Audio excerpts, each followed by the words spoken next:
To set some context to our application, user/1 refers to the user Ludwig Goni, while that of user/3 refers to the user Oksana Kovalenko. Our first scenario is that of adding a new request. So given I am on the feed page, when I click on the add icon, then I should be on the new request page, and I should see the following types: food, accommodation, transport, and medical. Next, choosing a request type. So given I am on the new request page, when I click on the type accommodation, then I should be on the request form page for accommodation. Next, filling the form for food. So given I am on the request form page for food, and I fill in the form for food, so I say I need food, and then I put the adults, I put Telegram, WhatsApp, I put I need food, expiry date listing, and I submit. Then I should see request created successfully. When I accept the alert with text request created successfully, then I should be on the feed page.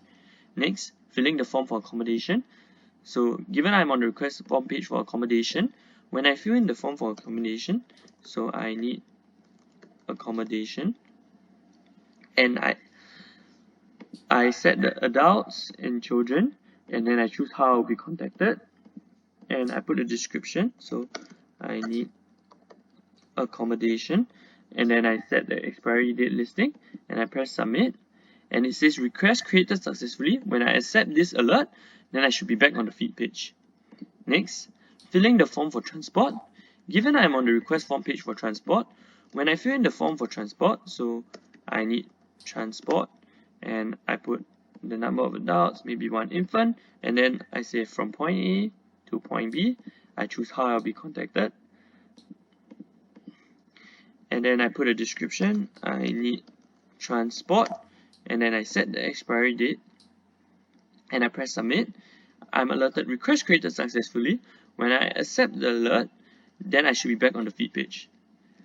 Lastly, filling the form for medical. So when I click on the add icon, given I'm on the request form page for medical, when I fill in the form for medical, so I need stretchers for the wounded, and I set the quantity to 3, and I choose how I want to be contacted, maybe Telegram and WhatsApp. I need stretchers, and then I put the expiry date listing 1 week, and then I submit. I should be alerted with request created successfully. When I accept the alert with the text, then I should be back on the feed page. To verify that the requests were actually created, we now take a look at Oksana Kovalenko, as the user cannot see his own request. So moving on, if I were to refresh the page, I can see that the 4 requests were created.